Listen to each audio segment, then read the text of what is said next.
All right, I'm with Jordan Black, CEO of RAMP Metals, R-A-M-P, RAMP on the TSX Venture. And RAMP is out with news today. We know they've been drilling since March, but surprising news release today with an update from both Rush and Ranger.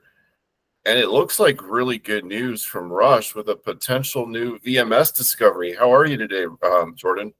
Doing great, Robert. Always good when you're the first person who calls me after a PR. Yeah, this is pretty exciting stuff. So I was a little surprised because we're all focused on Ranger, but obviously Rush is an exciting target too. And then boom, it looks like 3 for 3 just based upon this, news release.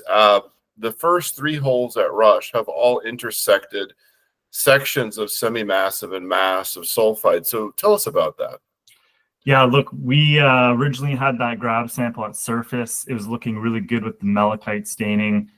So we really wanted to fan 3 drill holes above that into this conductor. And once we got our geophysics back, we realized this conductor is over 1,000 meters long, which could make for a really good VMS, right? So these 3 holes came back last week, and we were just floored with the results.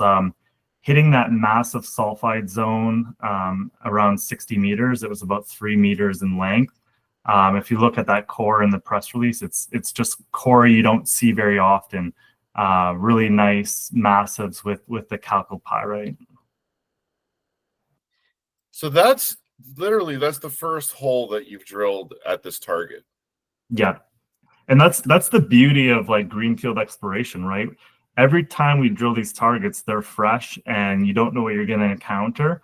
And that's how you make these discoveries, right? Is drilling these new targets. And I think that was really the importance of us running that geophysics again to see what else was on this property.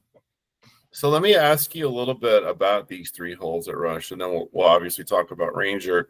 But can you tell us about the spacing of the first 3 holes? Like, were they all drilled from the same pad? Yeah, so these first 3 were drilled from the same pad.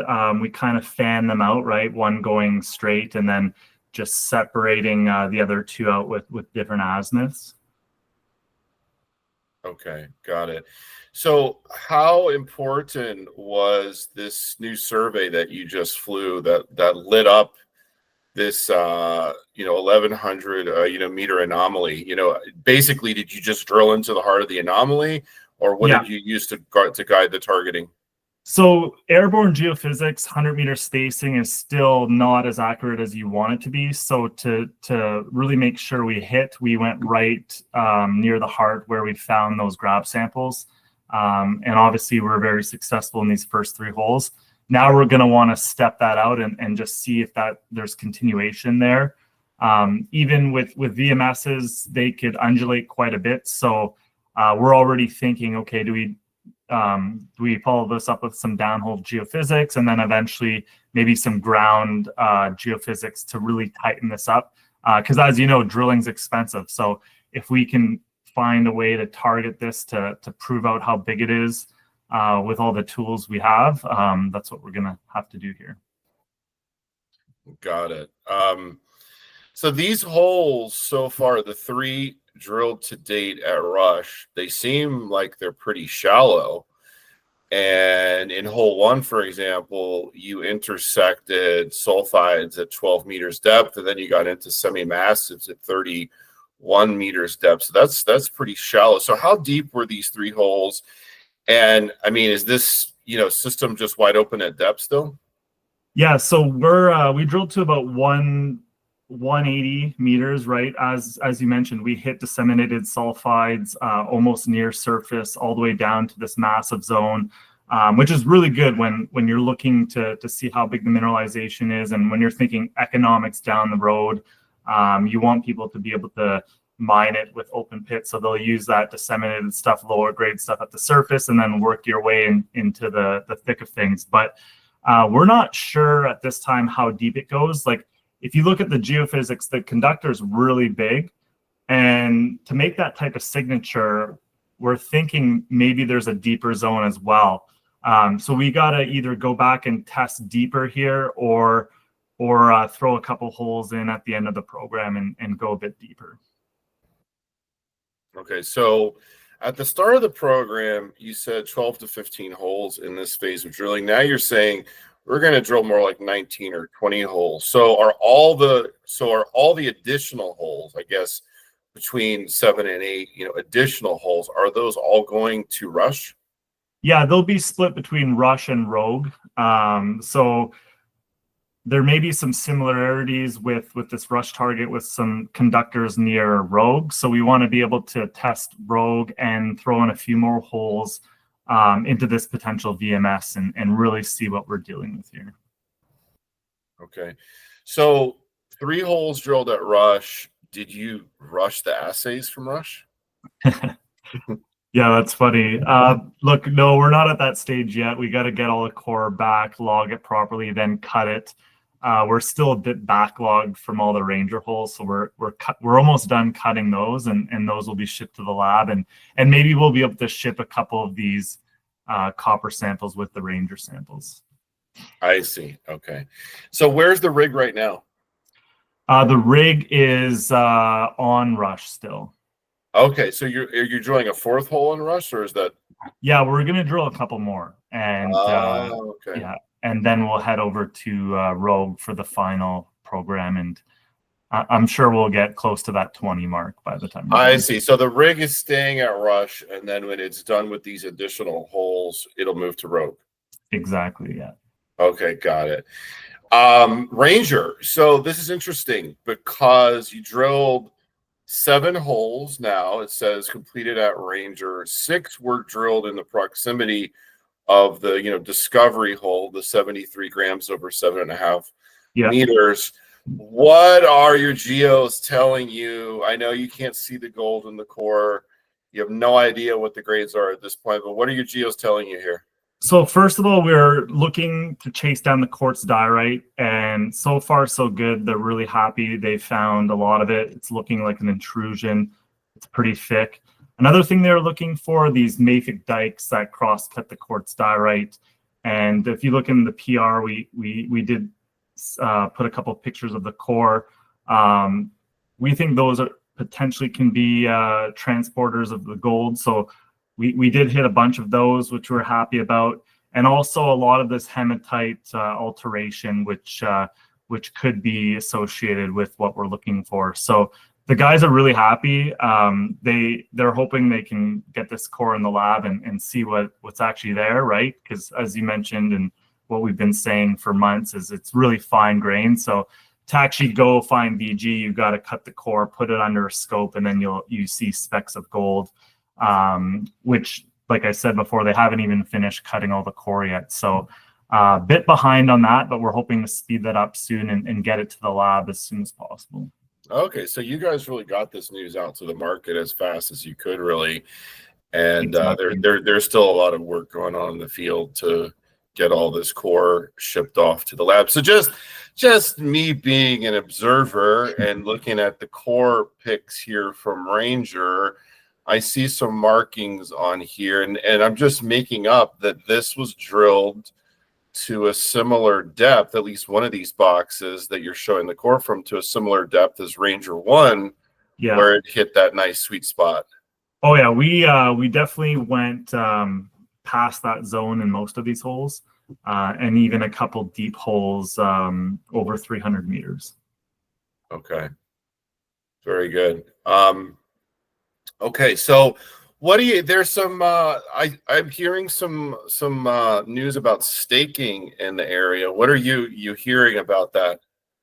Well, I think the land has already been staked since last, call it September, right? There's that big staking rush, and even someone's doing a halo around all of it. Look, we already have our neighbors. You can look them up on the maps, but we are. I think there's 2 or 3 companies that are in close proximity. They're obviously keeping an eye on us and probably happy with these results today. But the area is really heating up, right? The camp is pretty full where we're staying, and lots of action out on the Rottenstone Domain.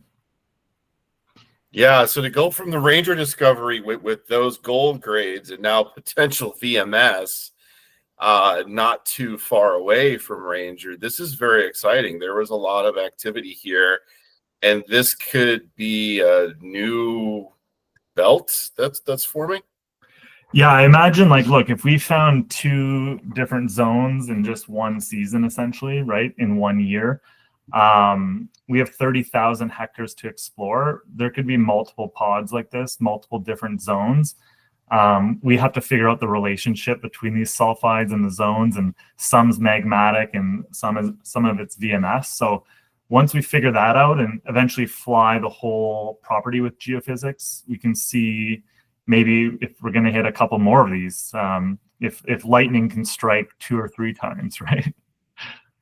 Yeah, I mean, it's exciting because it's unusual. Well, first of all, it's unusual for a company to drill 73 grams gold over 7.5 meters in the first hole into a target. That's super unusual.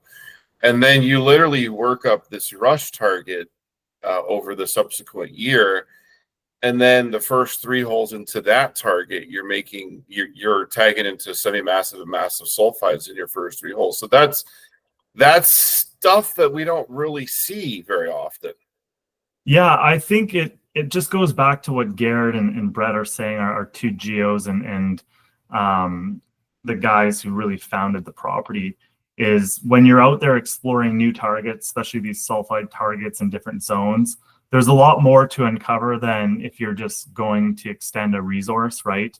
Where okay, we have X amount of mineralization, we're going to step out and then they know kind of what they're looking for. Here, it was a mystery, right?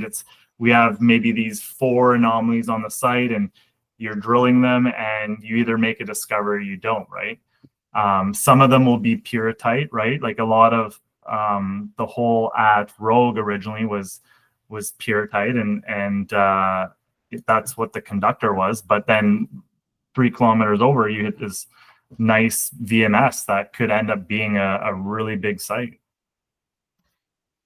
Okay, so what can you tell us about the budget for this drill program now, since you're expanding it, and how is the company funded for this, expanded program? Yeah, so we're already funded for this program. Originally, we're going to spend somewhere between 2 and 2.5 million. The drills have gone really well. The weather's held up, good meterage per day. So I think we can probably get these holes done still for under 3 million, which then still leaves us 1.5 million in the bank, in the treasury. So we're sitting good for cash. And once we get the assays, maybe we can see what the summer program will be. But I think it'll be mostly geophysics, ground truthing, some downhole, and preparing for a really big program in the fall when we come back. Okay. Very good. Jordan, it's a pleasure to speak with you again, especially with this sort of an update, this sort of exciting update. When do you think we'll get another update from the company? You say you're cutting core, you're trying to get some of that shipped off to the lab. Investors always want to know when we're going to get assays. I don't want to pin you down on that, but when do you think we'll get another update from the company? Yeah, look, we'll probably do an update of when drilling's complete and say, okay, drilling's complete, the core is now in the lab, and then that will give us a good idea when assays will be in. We're shooting for sometime in June for the first set. Last time we split up the assays, but really we're trying to do them in one big group. But it doesn't always work out that way, right? Maybe we do one batch here and then a second batch, just depending on timing, right? These labs are quite busy, and we try to do our best to get them in and out as fast as possible. All right. Thank you very much. Have a great day, Robert. Cheers.